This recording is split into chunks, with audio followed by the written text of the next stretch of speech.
RTV నేను మీ Manoj. Budget కేటాయింపుల తర్వాత ఇన్వెస్టర్లకి బిగ్ షాక్ తగిలింది. బడ్జెట్తో ఒక్కసారిగా సెన్సెక్స్ నిఫ్టీలు కుప్పకూలిపోయాయి. అటు సెన్సెక్స్ 1500 పాయింట్ కుప్పకూలిపోతే నిఫ్టీ సుమారుగా 800 దగ్గర కొట్టుమిట్టాడుతోంది. సో బడ్జెట్ నిర్మలా సీతారామన్ ప్రసంగం మొదలుపెట్టి బడ్జెట్ చదవడం మొదలుపెట్టినప్పటి నుంచి కొంత కనిపించింది, up and down day start నుంచి కొంత అప్ అండ్ డౌన్ కనిపించినట్టుగా అనిపించింది. సో ఆ రకంగా హెచ్చు తగ్గులు ఉన్నాయి. కానీ సడన్గా అతని ప్రసంగం పూర్తయ్యేసరికల్లా 1500 పాయింట్లు నిమిషానికి తను బడ్జెట్ పద్ధతులు చెప్తున్నా కొద్దీ 1-to-1 కంప్లీట్గా పడిపోయాయి. ఇప్పుడు బంగారంపై కూడా అదే రకమైన ఆశలు కూడా ఉన్నాయి. సో బడ్జెట్ ఎఫెక్ట్తో భారీగా బంగారం ధర పెరిగే అవకాశం కనబడుతోంది.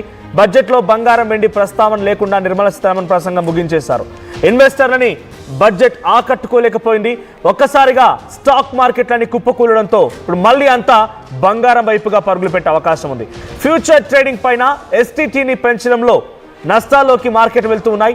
ఇక సెన్సెక్స్ సుమారుగా 1831 పాయింట్ల పతనానికి లోనైతే ఇక 650 పాయింట్లకి నిఫ్టీ పడిపోయింది. సో ఇటు స్టాక్ మార్కెట్ ఏమాత్రం బాగాలేవు కాబట్టి మళ్ళీ అంతా కూడా బంగారంపై ఇన్వెస్ట్ చేయడం మొదలు పెడతారు. సో బంగారం ధరలు అమాంతంగా పెరిగే అవకాశం ఉంది. సో ఈరోజు బంగారం ధరలకు సంబంధించి చూసారు మీరు ఉదయాన్నే. సో ఈరోజు బంగారం ధరలు ఉన్నదానికంటే రేపు ఇంకా ఈ బంగారం ధరలు పెరిగే అవకాశం ఉంది.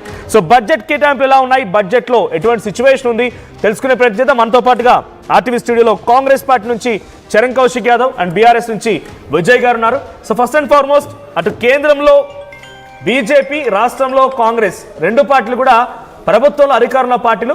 సో నేషనల్ వైడ్గా చూస్తే కాంగ్రెస్ ప్రధాన ప్రతిపక్షం కూడా కనబడుతోంది. ఒకసారి అడుగుదాం చరణ్ గారు, సో ఏమనిపించింది బడ్జెట్ చూసిన తర్వాత?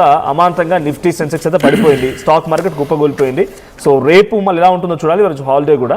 సో రేపు సిచ్యువేషన్ పక్కన పెడితే బంగారం రేటు మాత్రం పెరిగిపోయే అవకాశం ఉంది. సో సెంట్రల్ ప్రభుత్వం ప్రవేశపెట్టినటువంటి ఈ బడ్జెట్ కేటాయింపులు ఎక్కడా కూడా తెలంగాణ ప్రస్తావన లేదు.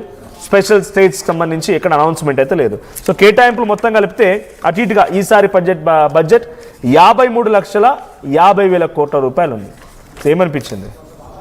చాలా స్పష్టంగా మీరు చూసిరు, మనం కూడా గతంలో చర్చించుకున్నాం. ఏంటంటే పోయినసారి బడ్జెట్ ఏం బీహార్, ఉత్తరప్రదేశ్, అదే కాకుండా ఎక్కడైతే ఎలక్షన్ రాష్ట్రాలకు ప్రత్యేకంగా నిధులు కేటాయించారు.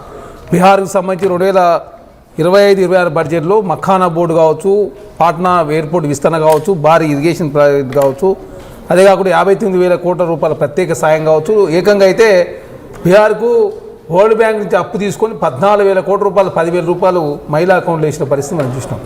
ఇప్పుడు కూడా 5 రాష్ట్రాలు ఎలక్షన్లు వస్తున్నాయి కాబట్టి ఆ రాష్ట్రాలకు మేలు చేసే ప్రయత్నంలో భాగంగా బడ్జెట్లో కూడా వాళ్ళకి అత్యధికంగా నిధులు కేటాయించారు. ఎందుకంటే అందులో అస్సాం ఉంది, వెస్ట్ బెంగాల్ ఉంది, పుడుచ్చేరి ఉంది, తమిళనాడు, అదే కాకుండా కేరళ రాష్ట్రాలు ఉన్నాయి. కాబట్టి దానిలో భాగంగా అస్సాంకి అయితే రైల్వే బడ్జెట్ అయితే 2,000 కోట్ల రూపాయల నుంచి 10,000 కోట్ల రూపాయలు. అక్కడ మౌలిక సదుపాయాల కోసం కూడా ప్రత్యేకంగా నిధులు కేటాయించిన పరిస్థితి మనకు కనపడతాం. అదే కాకుండా రేర్ ఎర్త్ కారిడార్ను ఏర్పాటు చేశారు తమిళనాడు, కేరళ, అదే కాకుండా ఒరిస్సా, ఆంధ్రప్రదేశ్. ఆంధ్రప్రదేశ్లో ఎన్డీఏ గవర్నమెంట్ ఉంది, ఒరిస్సాలో బీజేపీ గవర్నమెంట్ ఉంది, తమిళనాడులో ఎలక్షన్లు ఉన్నాయి కాబట్టి, కేరళలో ఎలక్షన్లు ఉన్నాయి కాబట్టి ఈ కారిడార్ ద్వారా 40,000 కోట్ల రూపాయలు. తెలంగాణ రాష్ట్రానికి కూడా ఇప్పుడు దానికి సంబంధించినట్లయితే ఖచ్చితంగా ఇక్కడ కోలు కూడా ఉన్న పరిస్థితి, అయినా తెలంగాణ ఇంక్లూడ్ అయిన పరిస్థితి మనం చూసినాం. అదే కాకుండా బీసీ సంక్షేమానికి ఇక బీసీ, ఓబీసీ ప్రధానమంత్రి అంటారు, ఓబీసీలు అంటారు. పోయిన బడ్జెట్లో 13,611 కోట్ల రూపాయలు.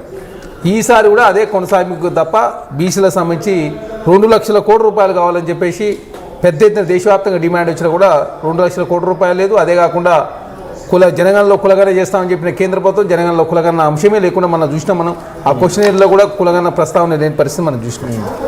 అదే కాకుండా మనం మొదటి నుంచి మాట్లాడుకున్నట్టే కానీ ప్రధానంగా ఎలక్షన్ రాష్ట్రాలకు ఒక విధంగా, ఎలక్షన్ లేని రాష్ట్రాలకు ఒక విధంగా వ్యవహరించాము. తెలంగాణ రాష్ట్రానికి సంబంధించి 1,30,000 కోట్ల రూపాయలు కావాలని చెప్పేసి మనం రిక్వెస్ట్ చేసినాం. మూసిని 30,000 కోట్ల రూపాయలు సంబంధించి నవోదయ స్కూల్స్ కావచ్చు, కేంద్రీయ విద్యాలయాలు కావచ్చు, మూసిని పునర్జీవం చేసే కార్యక్రమం కావచ్చు, గోదావరి వాటర్కు హైదరాబాద్ తీసుకొచ్చే అంశం కావచ్చు, త్రిబుల్ కావచ్చు, త్రిబుల్ రైల్ రింగ్ కావచ్చు, ఎక్స్ప్రెస్ హైవేలు కావచ్చు, డ్రై పోర్ట్ నిర్మాణం కావచ్చు. అదే కాకుండా దీనికి సంబంధించి నిధులు ప్రత్యేకంగా అయినా కూడా అనా పైసా కేంద్రం సాయం చేసిన పరిస్థితే కనపడని పరిస్థితి మనం చూసినాం. అసలు తెలంగాణ ప్రస్తావన లేదు. అదే కాకుండా మీరు చెన్నై సంబంధించి కొబ్బరి సాగు కోసం ప్రోత్సాహకాలు ఇచ్చారు. అక్కడ సెమీ కండక్టర్ అండ్ ఎలక్ట్రానిక్స్ సంబంధించినటువంటి అదేవిధంగా కారిడార్ కూడా ప్రకటించిన పరిస్థితి మనం చూసినాం ఎక్కడ ఏది తమిళనాడు ఎలక్షన్లు ఉన్నాయి కాబట్టి దానికోసం ఆల్రెడీ రేర్ ఎర్త్ కారిడార్లో తమిళనాడుకి ఇచ్చారు. సెమీ కండక్టర్ ఎలక్ట్రానిక్స్ సంబంధించి కావచ్చు సపరేట్గా అనౌన్స్ చేయకపోయినా కూడా we have the data. So ఎంఎస్ఎంఈలకి 10,000 కోట్లు. సో 10,000 కోట్ల రూపాయల కేటాయింపు తెలంగాణకు లబ్ధి జరిగే అవకాశం లేదు ఇక్కడ. ఏదో వచ్చిన ఇప్పుడు అది దేశవ్యాప్తంగా జరిగే తర్వాత ప్రతి జిల్లాకి ఒక హాస్టల్ ఏర్పాటు చేస్తామని చెప్పుకొచ్చారు. ఆ విషయం ఒకటి. ఆ తర్వాత కంటిన్యూస్గా చూసుకుంటూ పోతే మౌలిక సదుపాయాలకి 12 లక్షల కోట్లు, తర్వాత వ్యవసాయ రంగానికి 2 లక్షల కోట్లు, సుమారుగా 2.5 లక్షల కోట్లు, రక్షణ రంగానికి 6.5 లక్షల కోట్లు, విద్యకి 1,45,000 కోట్లు, రైల్వే శాఖకి 2.85 లక్షల కోట్లు, గృహ నిర్మాణానికి 85,000 కోట్లు అండ్ ఆరోగ్య రంగానికి 95,000 కోట్లు. సో దీంట్లో స్పెషలైజేషన్ అనౌన్స్ చేయకపోయినా కూడా దీని ద్వారా తెలంగాణ రాష్ట్రానికి లబ్ధి జరిగే అవకాశం లేదా? అంటే ఇప్పుడు మనం నవోదయ స్కూల్లో అడిగాము, జవహర్లాల్ స్కూల్ అడిగినాం. మన తెలంగాణ 33 జిల్లాలు ఉంది. 23 జిల్లాలు పిల్లడు ప్రత్యేకంగా స్కూల్ ఏర్పాటు చేయలేదు. కాబట్టి మహిళలకు సంబంధించినటువంటి ఏదైతే 33 జిల్లాలు ఉన్నాయి కాబట్టి 33 జిల్లాలకు 33 మరి హాస్టల్స్ సంబంధించినటువంటి ఇస్తారా ఇయ్యరా? ఎందుకంటే 33 జిల్లాలు గుర్తించలేదు ఇప్పటివరకు.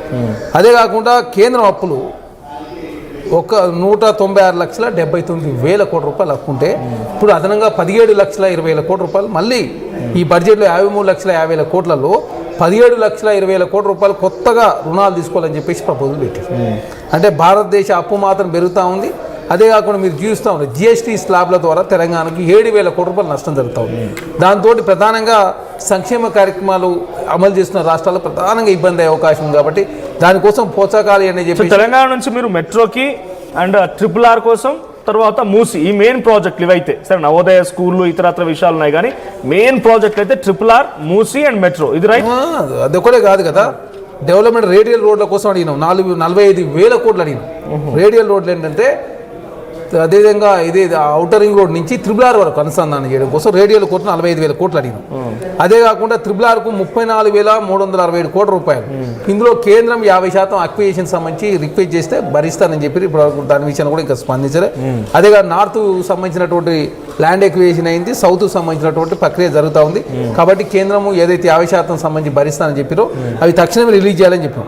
అదేగా green field highway from Bandar port to dry port near Hyderabad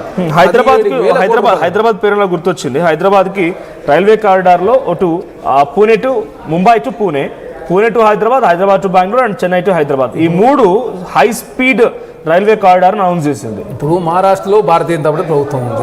ఇప్పుడు కర్ణాటక పోవాలనుకోండి, ఎక్కడికి పోతుంది? హైదరాబాద్ పోతే ఆకాశం మించి అయితే పోగదు.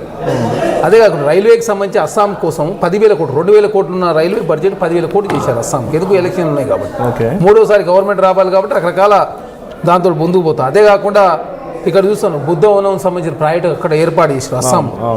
అదే కాకుండా మనం ఏం చెప్పినాం, డెవలప్మెంట్ ఆఫ్ ఎయిర్పోర్ట్స్ తెలంగాణ. మనం మమనూరు వరంగల్ ఎయిర్పోర్ట్ అడిగినాం, ఆదిలాబాద్ ఎయిర్పోర్టు, పాల్వంచ కావచ్చు, బసంత్ నగర్, పెద్దపల్లి 4 ఎయిర్పోర్ట్లు అడిగితే